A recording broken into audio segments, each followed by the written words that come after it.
Arena, desierto, viento, agua, los faraones. De la tumba de la civilización llegaron hombres y mujeres venerados como dioses en la tierra. Guiaron a su gente durante una época de gran creatividad, misticismo e intelecto, que constituyó una de las mayores culturas del mundo. Durante 3000 años gobernaron en el antiguo Egipto y construyeron grandes monumentos para ellos y sus dioses. Las pirámides de Gizeh, la Esfinge, los templos de Abidos, el Valle de los Reyes. Sus nombres reales, Ramsés, Cleopatra, Keops y Tutankamón, aún resuenan con poder legendario, riquezas, conquistas y escándalo. Hubo faraones cuyas vidas están ahora enterradas en el misterio. Sus nobles tumbas contenían tesoros jamás igualados. Sus palacios han resistido milenios, construidos por los mejores arquitectos, artistas y expertos jamás sabidos. Descubra por qué se creía que este faraón era un herético que llevó su país al caos. O por qué este otro se llamaba Napoleón del antiguo Egipto. Y cómo un niño se convirtió en la figura más poderosa con 6 años. Los faraones, con ojos esculpidos en piedra, miran hacia el futuro. Sus caras encierran expresiones que transmiten un poderoso legado a los que les miran. Sus cuerpos, envueltos en lino, han viajado a través del tiempo y sus espíritus se reflejan en innumerables esculturas, dibujos y jeroglíficos.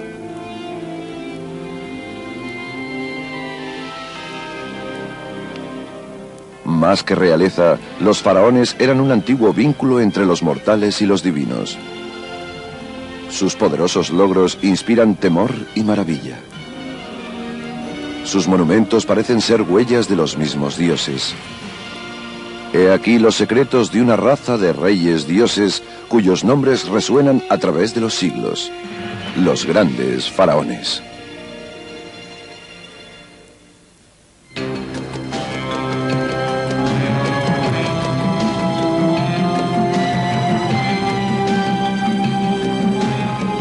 Egipto, faraones, primera parte.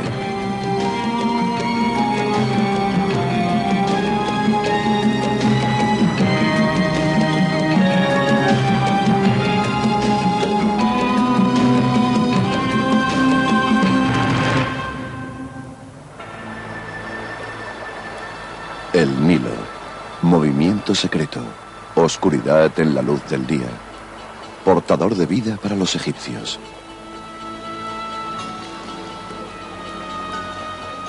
Antes de que los faraones marcaran el inicio de su civilización con la construcción de grandes monumentos, el Nilo corría libremente por estas tierras. Era la fuente de vida para los grupos errantes que vivían en estas riberas. Abundaban los peces y las aves y cazaban cocodrilos e hipopótamos. En primavera, el río se desbordaba y producía una capa de barro en el que crecía cebada. Esta gente prehistórica del Nilo recolectaba el grano con utensilios de piedra y puntas de flecha.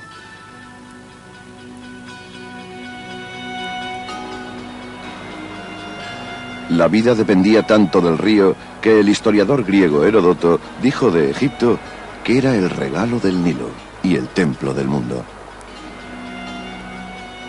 Si se rasga una roca de las tierras o desiertos del Valle del Nilo, la marca queda para siempre.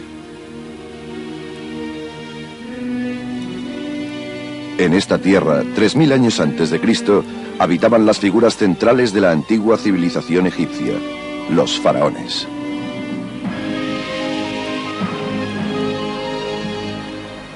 En un principio, la tierra del Nilo estaba dividida en 2 regiones. El valle del río, que se abría hacia el norte del continente, se llamaba el Alto Egipto. El delta, donde las ramificaciones del Nilo desembocaban en el Mediterráneo, era el Bajo Egipto. Juntas se convertirían en el Egipto de la historia. En este valle se construyeron monumentos, se hicieron inscripciones y se originó una misteriosa religión y filosofía. El Valle del Nilo, protegido por los desiertos que lo rodeaban, fue la tierra de los faraones. La palabra faraón significa gran casa, y los faraones debían establecer supremacía política y espiritual sobre todo ser en la tierra. El principal símbolo de este reinado era la corona. Una de las más importantes era la corona blanca, un tocado alto y fino con la parte superior circular. Su portador era el gobernador del Alto Egipto. La corona roja era para el gobernador del Bajo Egipto. La persona que llevaba las dos coronas juntas era el faraón de todo Egipto. El faraón llevaba además utensilios ceremoniales, el báculo y el mayal. Se dice que el báculo tenía la forma del bastón de un pastor y caracterizaba al faraón como el pastor de su pueblo. El mayal simbolizaba un arma y un utensilio para trillar. Cruzados en el pecho del faraón, indicaban su poder para guiar, proteger y mantener a su pueblo. Se creía que casi todos los aspectos de la antigua vida egipcia estaban controlados por dioses. A veces se representaba al dios como un animal, reflejo del temor con que los habitantes del Nilo respetaban a estas criaturas. Creían que el faraón gobernante era la encarnación del dios halcón, Horus, gobernador y señor del cielo. Ante todo, los antiguos egipcios creían en su vida terrestre y en que el orden universal era controlado por una fuerza llamada Ma'at. Pharaoh's job description might be described as maintaining Ma'at. Everything must function according to Ma'at, or the universe, the ordered universe, might collapse into chaos. Earthly chaos, cosmic chaos. Pharaoh's job is to coordinate the divine and human effort to maintain Ma'at. It's a pretty important job description. He's helping to preserve the universe.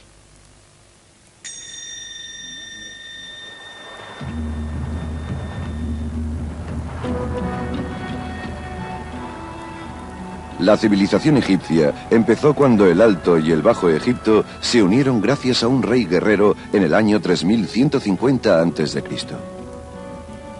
Se dice que conquistó a su enemigo en un fértil campo de papiro para convertirse en el primer faraón de Egipto. Las pruebas de este hecho se encuentran en el Alto Egipto, en Hierakonpolis, al oeste del Nilo. En las excavaciones se encontró una pieza de pizarra de color verde oscuro. La paleta de Narmer.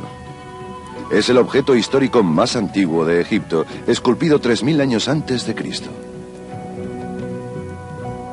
This is a replica of the Narmer palette, about third scale, so the original would have been much larger than this. And the biggest figure on the Narmer palette is the king himself, who we see kilted with a characteristic bull's tail, which the pharaohs wear, and wearing the headjet, or white crown, which is typically associated with Upper Egypt. In his hand he holds a mace, and he's using that to smite this foreign enemy. The classical interpretation of the Narmer palette has been that this pharaoh, Narmer, was the king who unified the country, and this document has really played a major role in that interpretation. Los jeroglíficos del faraón representan un siluro encima de un cincel y forman la palabra Narmer, un nombre que se traduce literalmente como siluro enfadado. This may sound to us rather amusing. However, the Nile has several species of electrically charged catfish that are capable of inflicting a very painful electrical jolt. So that I think the name really has some resonance. Según la leyenda, Narmer quemó el pueblo enemigo y mató a todos los soldados. La parte posterior de la paleta de Narmer representa esta escena después de la batalla. In front of the king and the followers of Horus is the remains of a battlefield with rows of beheaded individuals with their heads between their legs.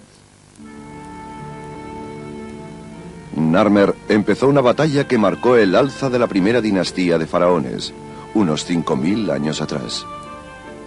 Le siguieron 29 dinastías más. Los cambios eran debidos a la falta de un heredero o a las violentas revueltas que afectaban el futuro de las dinastías, un periodo que abarcó 3 milenios.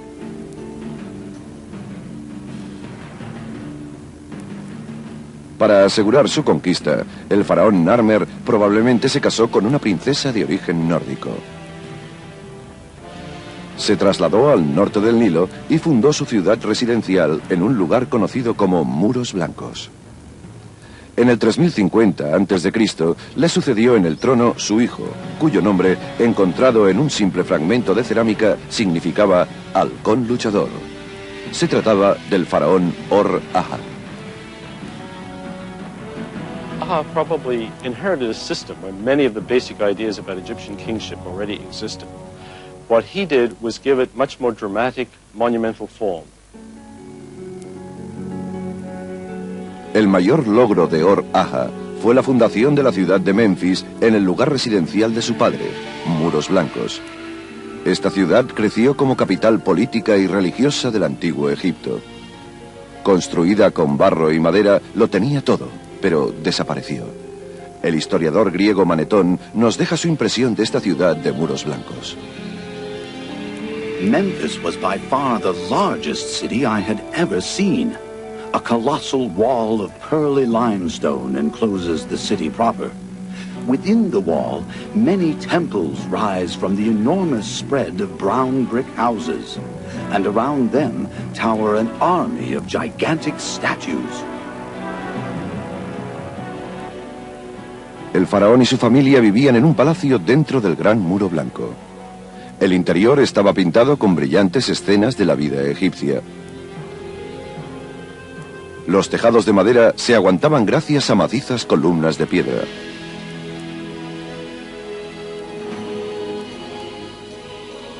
Por la mañana, el faraón se daba un baño ritual al que asistían miembros de la corte y asistentes. Debía aparecer ante esa gente vestido como un dios, y la higiene y su aspecto consumían gran parte del tiempo de Or-Aha. En esta época, en Memphis, el hipopótamo era símbolo reinante de la cultura egipcia. Su caza se consideraba un gran deporte entre los nobles y faraones, como Or-Aha, que los conseguía en los pantanos del confín del Nilo. En una de esas cazas, Egipto vio como su faraón, Or-Aha, moría a los 62 años. Según la leyenda que contaba un viejo sacerdote, Or-Aha se separó de su pueblo entre los colmillos de un hipopótamo. Pero, ¿murió el faraón Or-Aha realmente de ese modo? The hippopotamus also has a religious implication, because the male hippopotamus was the embodiment of the god of evil, called Seth, or Set, S-E-T-H. And one wonders, with this story preserved by a priest, whether it's a reflection somehow of the king being carried away by the embodiment of evil.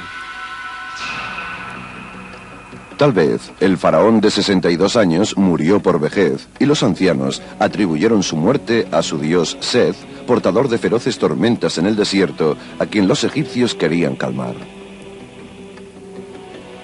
Quizás nunca sabremos cómo murió el faraón Or-Aha, pero podemos visitar su tumba buscando pistas en un antiguo cementerio perdido en el desierto.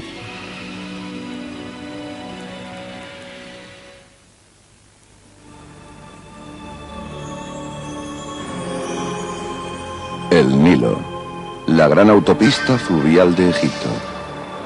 En la época de los primeros faraones, Or-Aha había muerto, Hacia el 3010 a.C., barcos construidos con cañas, con elevados arcos y velas de lino, flotaban en estas aguas. Impulsados por los vientos del Mediterráneo, estos barcos se utilizaban probablemente para llevar el cuerpo del faraón muerto 480 kilómetros hacia el sur desde Memphis a un lugar sagrado llamado Ábidos.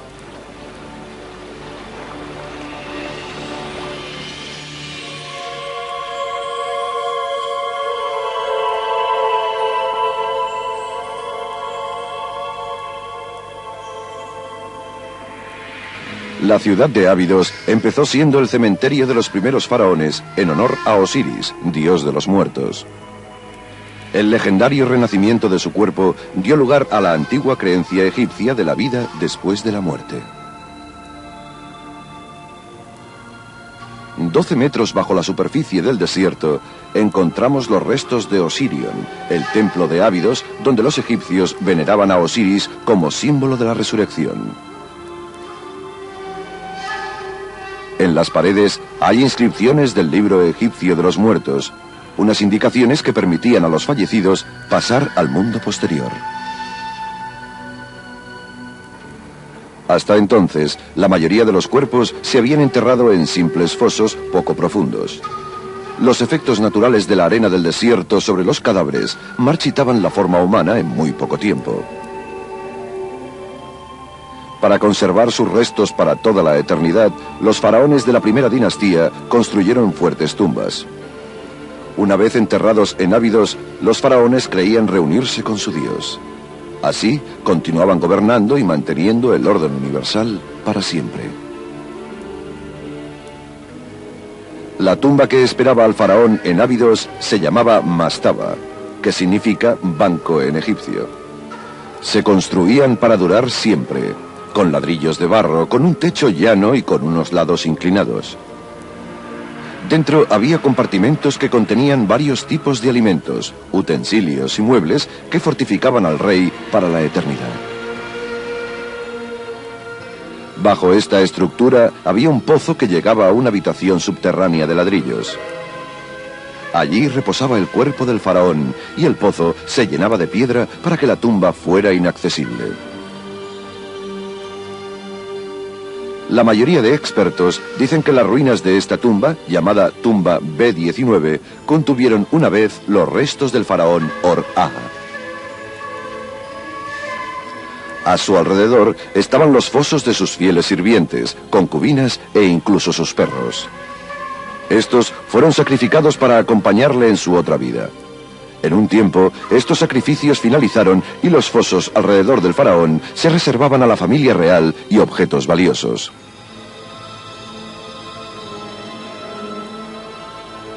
Otra tumba cercana era la llamada Berner Ib, que en egipcio significa dulce corazón. Es posible que fuera la tumba de la reina de Or-Aha o quizás de su concubina preferida. La muerte del faraón Or-Aha marcó el inicio de un periodo de crecimiento y prosperidad de la civilización egipcia que duró más de 800 años.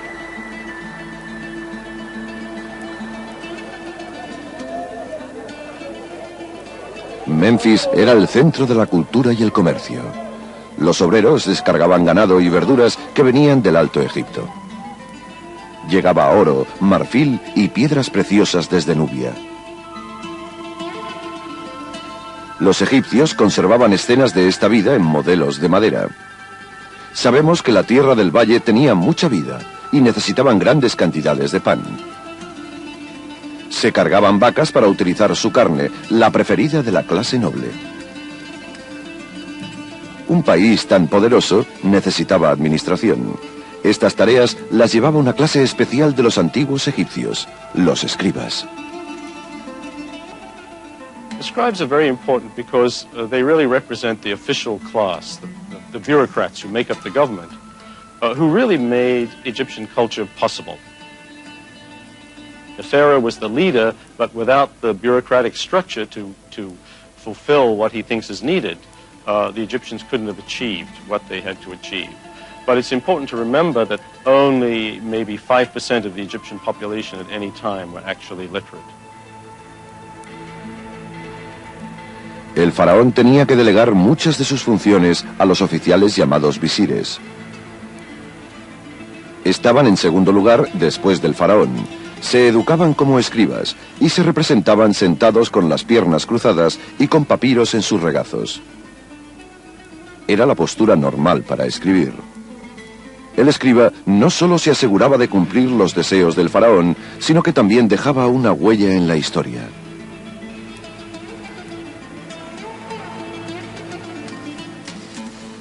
Hacia el final de la segunda dinastía, en el 2700 a.C., el muro de listas en Abidos nos cuenta que 22 faraones habían reinado en Egipto desde que Or-Aha fundó Memphis, pero se sabe poco de ellos, excepto su nombre y lo que significaban.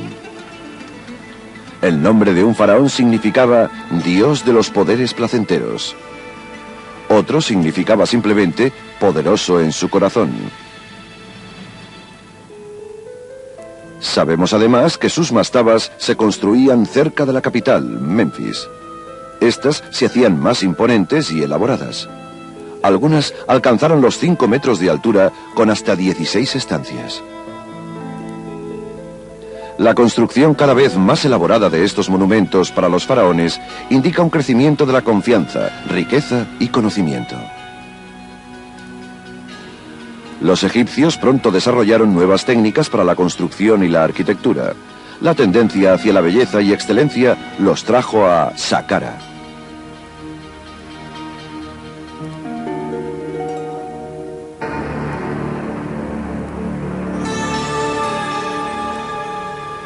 Emplazado en el sur de la moderna ciudad de El Cairo, este edificio de piedra es el complejo funerario del rey Zoser, el primer faraón de la tercera dinastía.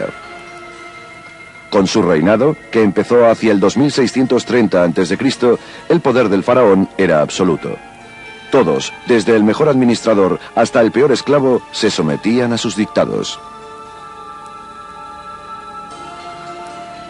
Zoser, cuyo nombre significaba el más secreto, fue el primero en explorar la vasta riqueza mineral de la península del Sinaí, al este del Golfo de Suez. Descubrió ricos depósitos de cobre y turquesa que aumentaron su riqueza.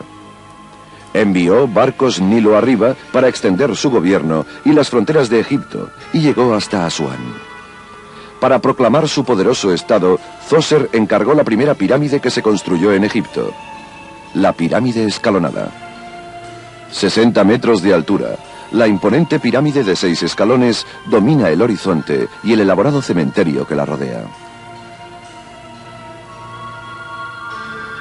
King Djoser's burial complex is very important because it is the first monumental building built entirely out of stone, the first time in history. Even more important, it gives us the idea of how a funerary complex is going to look like in Egypt from that time on. Como monumento sepulcral, era una escalera hacia el cielo. Como logro arquitectónico, rinde homenaje al misterioso arquitecto y escriba del faraón Zoser, Imhotep.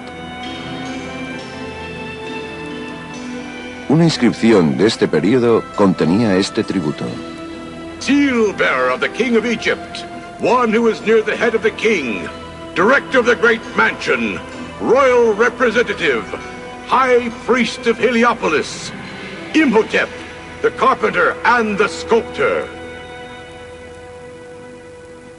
Imhotep, I suppose in a modern idiom, we'd call him the Leonardo da Vinci of ancient Egypt. He was brilliant. He was everything. He was second only to the king. He was the vizier, the chief statesman. He had many high titles. But who was he? We don't really know.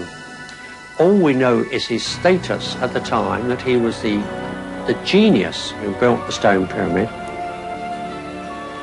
La tumba que Imhotep diseñó para el faraón Zoser tenía la forma de una mastaba con altura. De hecho, Imhotep construyó 6 mastabas de medidas más pequeñas, una encima de la otra, uniendo miles de bloques de piedra caliza blanca. El resultado fue un monumento a su rey, que se podía ver desde lejos en el desierto.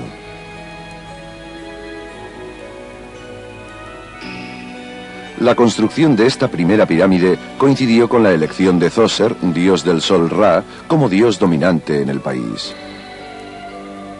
Para honorar a Ra, los templos adjuntos a la pirámide se construyeron con entradas hacia el este, encaradas al amanecer.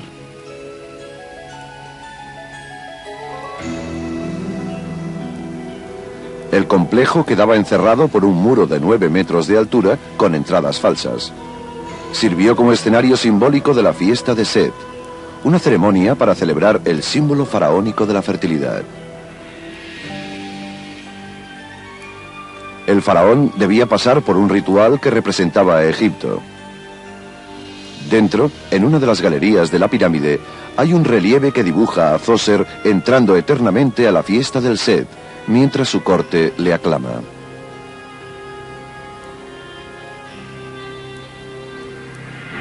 Lord of destiny, creating the plenteous harvest, pillar of the sky, support of the earth, leader who directs the two banks of the Nile. There is plenteous harvest wherever his sandals may be. The Heb-Sed festival took place about every 30 years of reign of a particular pharaoh. And it was meant to be a rather civilized way of rejuvenating life in Egypt and prosperity, and to ensure that they would have this. In other cultures, very often, they would kill the king, and then there would be a new young king coming onto the throne, but the Egyptians did not do that. They had a ritual for rejuvenation, and the king would stay in power. Djoser reinó solo durante 19 años, y nunca sabremos si su corte para el Set se usó para su fiesta de rejuvenecimiento. Sabemos que cuando murió, en el 2649 a.C., había iniciado un legado para la construcción de pirámides en Egipto que se copió y mejoró durante 2000 años.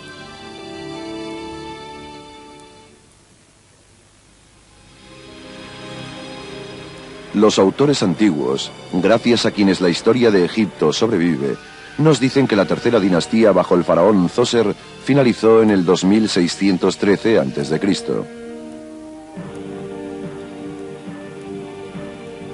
El último faraón, Uni, o el castigador, no dejó ningún heredero al trono.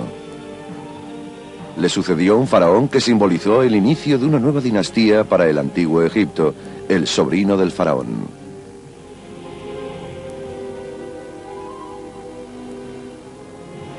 El muro de listas en Ábidos nos cuenta que Nefru era de Memphis, pero de un linaje real diferente. Su boda con la hija de Uni, Etep-Eres, unió los dos linajes y empezó una nueva dinastía de faraones egipcios, la cuarta. Esta dinastía duró más de 400 años y tuvo 17 faraones distintos.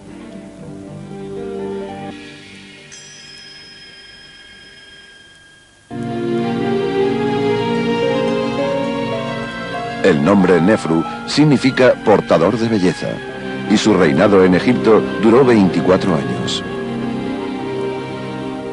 El predecesor de Nefru, Djoser, extendió la frontera egipcia hasta Asuán. Nefru quiso llegar más lejos enviando una campaña hacia Nubia para fundar la ciudad de Buen. Esta se utilizaba como base para expediciones mineras, comercio y conquistas. Se dijo que volvió con 7.000 esclavos nubios para utilizar como obreros y con 200.000 cabezas de ganado.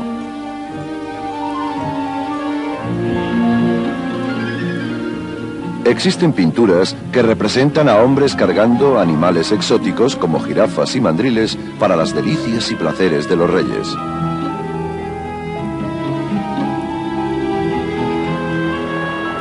Hay pruebas de que Nefru, al igual que su predecesor, consiguió la riqueza mineral del Golfo de Suez. Este relieve representa un asalto a las minas de turquesa en la península del Sinaí, donde Nefru mata a un enemigo. La inscripción llama al faraón el gran dios que conquista las tierras extranjeras. Otro de los principales placeres que buscaba el faraón era la madera. Se necesitaba mucha para los muebles de las casas de los ricos. Pero había pocos árboles en Egipto y para conseguirlos, los egipcios debían viajar por mar.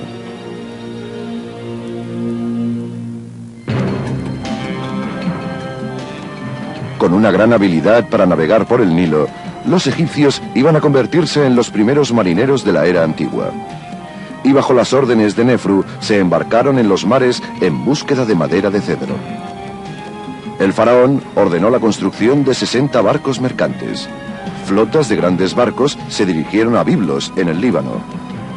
Un escriba de Nefru dejó constancia de la llegada de los 40 barcos llenos de madera de cedro.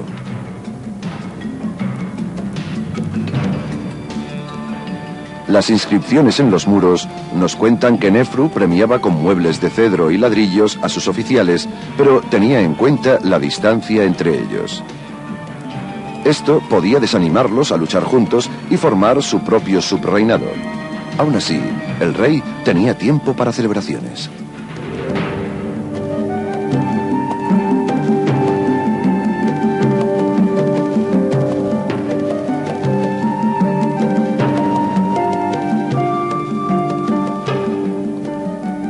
A pesar de todo, la vida era dulce bajo el gobierno de Nefru. Egipto entonces era una tierra de paz y plenitud. Se celebraban reuniones de nobles con el faraón y su reina. Los miembros de la corte festejaban con cerdos y grandes patos. La gente del antiguo Memphis amaba la belleza y la moda. Llevaban plumas y túnicas de lino blanco cuando iban más vestidos. Los antiguos egipcios prestaban mucha atención a las fragancias. El olor corporal era signo de servitud. Llevaban conos de lardo perfumado en las cabezas de las mejores mujeres. Durante las tardes largas y calurosas, los conos se derretían y se deslizaban por sus cuerpos.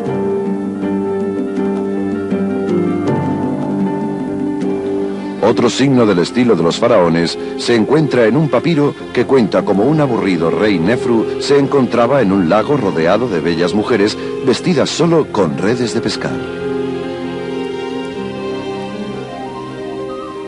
Para acabar, los egipcios estaban unidos al pasado al ser la reencarnación del espíritu de los fallecidos.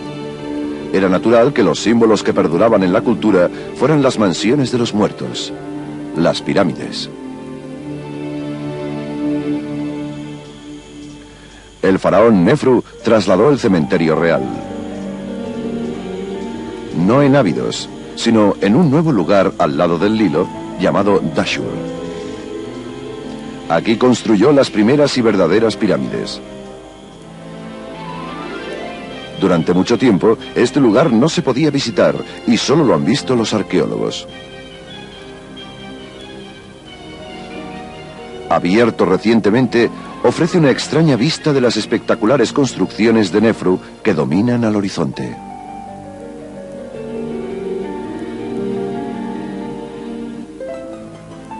Con una altura de 102 metros, esta es la pirámide torcida, la primera que Nefru hizo construir para sí mismo. Nefru la llamó la reluciente pirámide del sur. Su forma hizo que algunos expertos pensaran que debido a la repentina muerte del faraón, tuvieron que terminar la pirámide con prisa.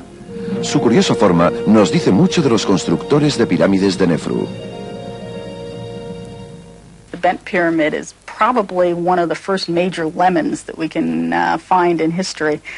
When they originally started building the pyramid, the Egyptian architects didn't realize that the ground on which the pyramid was built could not carry all that weight. So as a result, when they got halfway up, the interior of the pyramid started cracking. There were all kinds of structural problems. So one of the ways they tried to fix it was to change the angle of the pyramid to a less steep slope so that there would be less mass of rock on it. Dentro, Nefru tenía este relieve de caliza en el muro de una estancia. Le representa a él vestido para su fiesta del Set. y lleva la doble corona que lo consagra como gobernador del Alto y Bajo Egipto.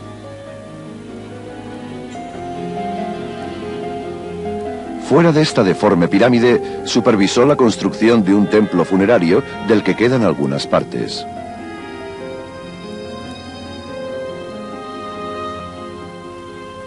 I think the pharaohs kept very close tabs on their monuments, especially their funerary monuments, their pyramids and mortuary temples. And they would probably have been there quite often to see at first hand how things were going, because no matter how powerful the pharaoh was when he was alive, his eternal prosperity depended on having the right tomb. And so in a way, for them personally, this was one of the most important events of their reign. And it was very unfortunate if you were a chief architect and something really went wrong, which occasionally did. Este fue el final de la pirámide torcida. Sus estancias quedaron vacías para siempre, pero no castigaron a sus arquitectos. Un par de kilómetros al norte construyeron una obra maestra, la más impresionante de Dashur, la Pirámide Roja.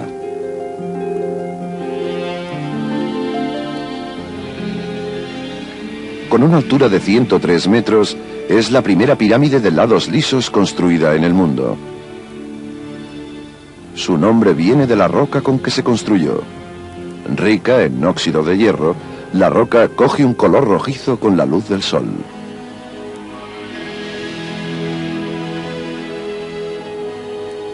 El diseño de la pirámide roja de Nefru estuvo unido a la aparición del dios del sol, Ra, como el dios dominante del país. Se construyó para representar al sol en la piedra. Sus lados reproducen los rayos del sol en el ángulo que mira hacia la tierra a través de una nube. La pirámide también representaba el lugar divino del faraón en Egipto. The king is at the apex, the pharaoh, and it spreads down, widening out. The immediate family are the closest and higher portions until you get right down to the broad base.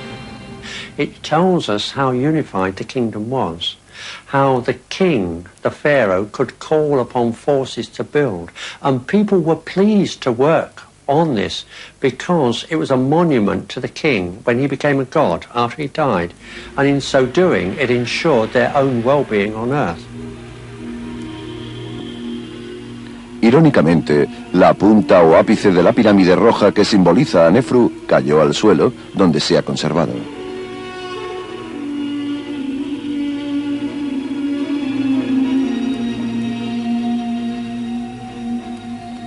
En una mastaba al sur de la pirámide estaba enterrado su primer sacerdote, Re-Hotep, y su mujer, Nofret. Estaban representados en estatuas de piedra caliza pintadas. Los egipcios creían que una escultura tan real ayudaría al espíritu a reconocer la tumba como su casa en la otra vida. Sus características son excepcionales para ver el aspecto de un antiguo egipcio. Los primeros exploradores se quedaron hipnotizados con los ojos de cristal, dejaron sus herramientas y huyeron. Estas caras han estado encerradas en una caja durante 3000 años. Las solemnes expresiones muestran su confianza en la inmortalidad porque estaban relacionados con el faraón. Se supone que Nofret era una princesa.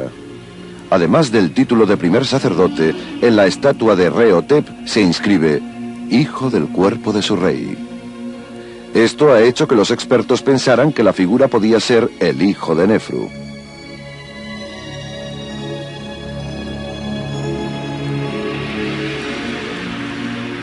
El mismo Nefru debía ser enterrado en esta obra maestra, la Pirámide Roja. Un magnífico pasaje nos lleva a una cámara con tejados de hasta 13 metros de altura, soportados por vigas de madera. Aunque hace tiempo la vaciaron los robadores de tumbas, la cámara tuvo inimaginables riquezas y su último ocupante real, el cuerpo del faraón.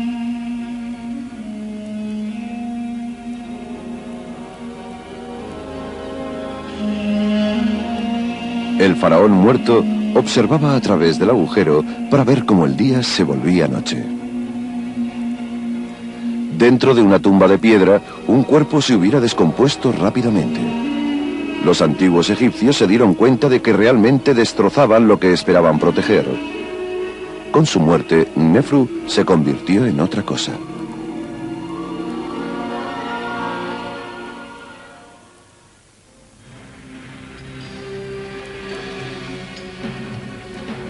Alzadas desde la arena, cual bestias en este desierto, las pirámides de Gizeh son uno de los monumentos más impresionantes de la historia humana.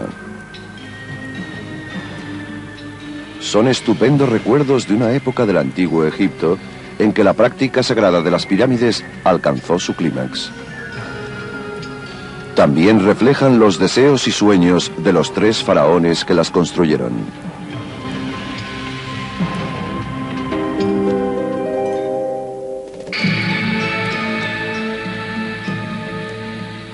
Durante la cuarta dinastía del antiguo Egipto, los faraones emprendieron los proyectos más ambiciosos hasta entonces. El primero en construir aquí fue el faraón Keops. Sucedió a su padre Nefru en el 2551 a.C. Nefru había construido la pirámide torcida y la roja en Dashur. Keops construyó con los logros de su padre la mayor pirámide en la meseta de Gizeh. Khufu, the builder of the Great Pyramid, inherited an already very stable, centralized, and powerful kingdom. And although we're very impressed by the Great Pyramid, it's important to remember that his father had already had 2 pyramids built, also massive monuments in stone, which if you took them together would easily outweigh the scale of the Great Pyramid. So we're very impressed by what Khufu achieved, but in many ways he was just continuing a tradition that was already established before him. Alcanza los 144 metros de altura. La pirámide de Keops es más alta que la Estatua de la Libertad, la Catedral de San Peter o un Apolo en la pista de lanzamiento. Fue la estructura más alta de la Tierra hasta que se construyó la Torre Eiffel en el 1889. Se construyó para que se viera desde cualquier parte. The site that he chose was very important because it's on a rise. It's a plateau and it's on a rise. And so his monument could be seen throughout the whole northern part of the country. So wherever you were around the capital, you could see the monument that was being built. La Gran Pirámide se construyó con piedras individuales que pesan unas 2,5 toneladas. La gigantesca estructura contiene más de 2.300.000 piedras colocadas en un orden tan perfecto que era imposible no pensar que era un proyecto de los dioses.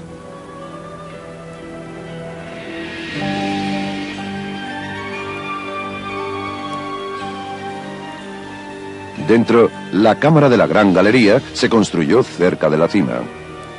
Es una habitación de granito rojo, el lugar de reposo final para el faraón. Al final de la cámara está el sarcófago de granito rojo del faraón Keops, para quien se construyó la Gran Pirámide. El término sarcófago viene de las palabras griegas sarx, que significa carne, y pagein, para comer. Unidas, sarcófago, esta horrible palabra describe estos antiguos ataúdes de piedra como cajas de carne para comer.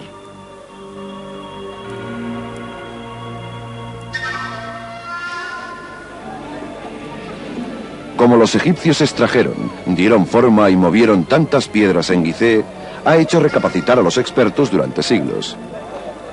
No tenían animales o ruedas lo bastante fuertes para llevar el peso. Con este logro, la pirámide convirtió a Keops en el símbolo absoluto del gobierno y el historiador griego Heródoto hizo una crónica de la extrema crueldad del faraón.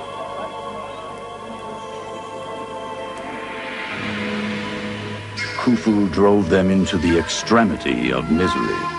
For first, he shut up all the temples to debar them from sacrificing in them. And thereafter, he ordered all Egyptians to work for himself. To some was assigned the dragging of great stones from the stone quarries in the Arabian mountains as far as the Nile. The people worked in gangs of 100,000 for each a period of 3 months. The pyramid itself took 20 years in the building. But to such a pitch of wickedness did Khufu come, that when in need of money, he sent his own daughter to take her place in a brothel. Los historiadores modernos dudan de que Keops fuera realmente un rey del infierno. The notion that Khufu was a harsh ruler seems to have originated in a text that dates to a much, much later period, in which he is seen as sort of a bored or even an indifferent ruler, not to say necessarily harsh. That idea was picked up by the later Greek historians, and we are told that he was truly a tyrant. But really, there is no contemporary evidence.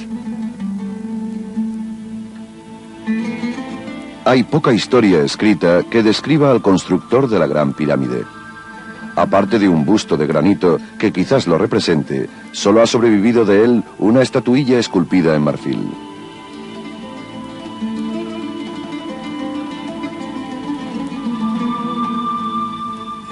Fuera de la pirámide de Gizeh se encontró un gran cementerio cuyos cuerpos enterrados parecen ser de los obreros que construyeron la Gran Pirámide de Keops. Si los obreros hubieran sido esclavos, Keops no los hubiera honrado enterrándolos tan cerca de sí.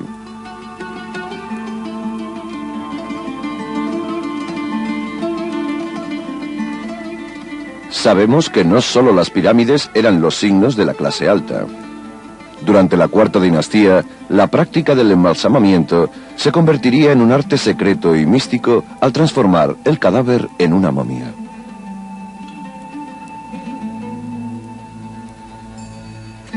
La momificación empezó en la época del padre de Keops, Nefru, y se hizo esencial en la religión egipcia para completar la transformación de gobernador terrenal a rey celestial. Creían que conservando el cuerpo físico intacto, se conservaba el espíritu del faraón para siempre. Era un elaborado ritual de embalsamamiento para salvar al cadáver de la descomposición y restaurar sus facultades para vivir en una tumba bien equipada. La conservación de los cuerpos con la momificación nos permite ver las caras de los faraones, cuyos cuerpos se conservaron durante 4000 años. También nos permite ver de primera mano a los mortales considerados reyes dioses.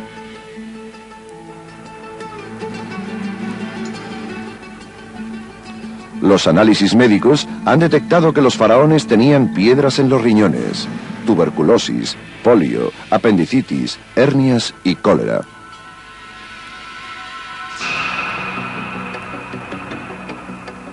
Fuera de la pirámide de Keops se encontraron unos hoyos con misteriosas piezas de madera de cedro proveniente del Líbano. Los arqueólogos extrajeron y juntaron todos los fragmentos. El resultado fue un barco de 12 metros que podía flotar en el agua. El barco fue quizás del sucesor de Keops en el 2528 a.C. Este fue su hijo, Yedefre, que presidió el funeral de su padre en Gizeh.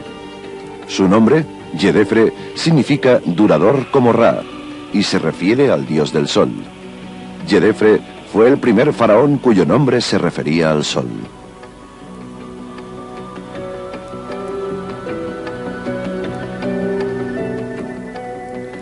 El faraón Yedefre gobernó durante 10 años y fue sucedido por su hermano Kefren en el 2520 a.C. Kefren, cuyo nombre significa aparece como Ra, dios del sol, empezó la construcción de la segunda pirámide en Gizeh. Esta pirámide era para él y la construyó en la sombra de la Gran Pirámide. Hay pruebas que revelan que su trabajo continuó a lo largo de su reinado de 30 años. During the reign of Khafra, the Egyptians certainly seem to have been very prosperous as they were under his predecessors, although some people have suggested that the drain on the economy and the national population of building these great pyramids was so huge that impoverishment started to set in at about that time. Además, se sabe que la ascensión al poder de Kefren marcó un giro en la Cuarta Dinastía, una sucesión de reyes que había empezado 600 años antes.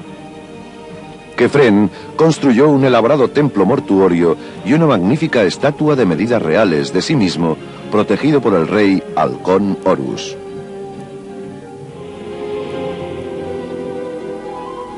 Pero tal vez el símbolo más representativo del reinado de Kefren se eleva en la base este de la meseta de Gizeh, en la sombra de la pirámide, la Gran Esfinge. Los egipcios veneran estas bestias míticas como guardianes de lugares sagrados. Los obreros de Kefren esculpieron la piedra en forma de león con la cara de su rey, unos 4500 años atrás. Es el retrato real más antiguo de semejante tamaño. Las orejas tienen una altura de más de 3,5 metros y los ojos de 1 metro. El cuerpo mide 72 metros, más de 3/4 de la longitud de un campo de fútbol. Su cabeza se alza con 20 metros, el equivalente a un edificio de 6 pisos. El nombre Esfinge significa estrangulador, y se lo dieron los griegos cuando se encontraron con esta fabulosa criatura de piedra. Sphinx itself may have been formed out of the bedrock that was left in that area when that was actually an area of quarrying, and some of the basic stones for the core of the pyramid probably came from that area. Los expertos nos cuentan que la Gran Esfinge estaba probablemente esculpida con la piedra que sobró de la pirámide de Kefren. Pero su último propósito queda desconocido. Acurrucada frente al complejo de su pirámide, sola en el silencio del desierto, la mirada de la Esfinge nos reta, pero no nos ofrece respuestas claras. Su cara, cicatrizada por el tiempo y desgastada por el clima, mira por encima de un llano hacia la puesta del sol. La historia un día reveló que el sol abandonaba a la dinastía de los faraones que construyeron las pirámides y la Gran Esfinge de Gizeh.